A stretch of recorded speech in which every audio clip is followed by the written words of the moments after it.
semuanya, selamat datang. Hari ini kita bakal ngebongkar salah satu kisah paling inspiratif di dunia olahraga.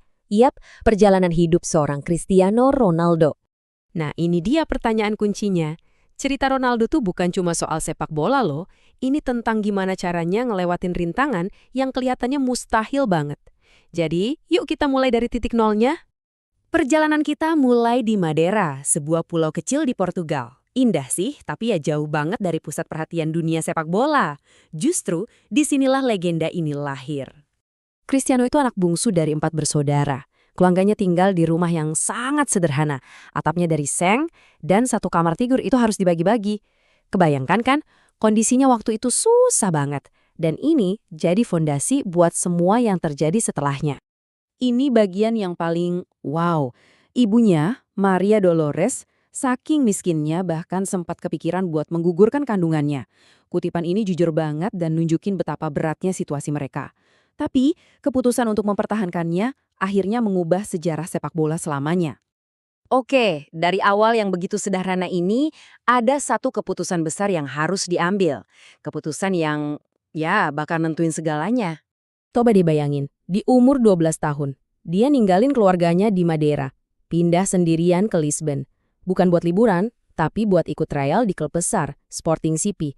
Ini pengorbanan yang luar biasa banget buat anak seumuran itu. Hidup di akademi itu nggak gampang sama sekali. Dia kesepian, kangen rumah, dan sering banget diajak sama teman-temannya karena aksennya. Tapi tahu nggak, rasa sakit itu dia jadiin bensin. Di lapangan, dia latihan jauh lebih keras dari semua orang.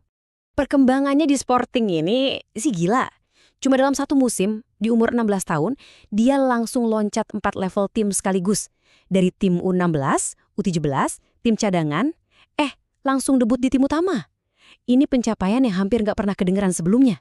Bakat sebesar itu yang nggak mungkin disembunyiin lama-lama. Dunia mulai ngelirik dia, dan tantangan yang jauh lebih besar udah nunggu di depan mata. Sir Alex Ferguson, manajer legendaris Manchester United, langsung lihat ada sesuatu yang spesial di anak ini. Dia nggak ragu bayar mahal buat seorang remaja. Sebuah pertaruhan besar yang, kita semua tahu, terbayar lunas. Tahun-tahun pertamanya di Inggris itu penuh ujian.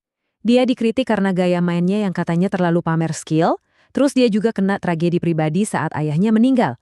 Tapi, justru dari kesulitan inilah dia berevolusi. Dia ngebentuk badannya jadi luar biasa, permainannya makin matang, dan puncaknya di 2008 dia resmi dinobatkan sebagai pemain terbaik di dunia. Tentu aja kita nggak bisa ngomongin era ini tanpa nyebut rivalitas abadinya sama Lionel Messi. Selama lebih dari 1 dekade, mereka berdua ini kejar-kejaran rekor, kejar-kejaran trofi, saling dorong satu sama lain ke level yang udah kayak bukan manusia lagi. Benar-benar menciptakan era terbaik dalam sejarah sepak bola. Setelah menaklukkan Inggris, dia pindah ke Spanyol buat gabung sama klub impiannya, Real Madrid. Disinilah dia benar-benar ngukir namanya di buku sejarah. Ini adalah biaya transfer yang mecahin rekor dunia waktu itu. Real Madrid mempertaruhkan segalanya buat dia, dan ekspektasinya, wah, udah setinggi langit. Dan dia ngejawab semua ekspektasi itu dengan cara yang gak masuk akal. Cetak 450 gol cuma dari 438 pertandingan. Tunggu, itu artinya rata-rata lebih dari 1 gol tiap pertandingan. Statistik yang bener-bener gila. Dia itu mesin gol sejati. Bukan cuma soal gol, tapi juga trofi. 4 gelar Liga Champions dalam 5 tahun bareng Real Madrid. Ini adalah periode dominasi total, di mana dia buktiin kalau dia itu pemain penentu di panggung terbesar. Tapi ya, mungkin momen paling emosionalnya itu justru datang pas main buat Portugal. Di final Euro 2016, dia cedera parah, harus ditarik keluar. Tapi lihat deh, dia nggak nyerah gitu aja. Dia malah jadi kayak asisten pelatih di pinggir lapangan, teriak-teriak ngasih semangat ke timnya sampai akhirnya juara. Ini nunjukin mental juaranya yang sejati. Jadi setelah semua rekor dan semua trofi itu, apa sih warisan yang dia tinggalin? Jawabannya, ini lebih dari sekedar angka-angka. Terus apa rahasianya? Kok bisa sih dia tetap di puncak performa padahal umurnya udah nggak muda lagi? Jawabannya 1. Dedikasi total. Latihan gila-gilaan, diet yang super ketat, tidur yang cukup, dan pemulihan pakai teknologi canggih. Ini cetak birunya buat jadi yang terbaik.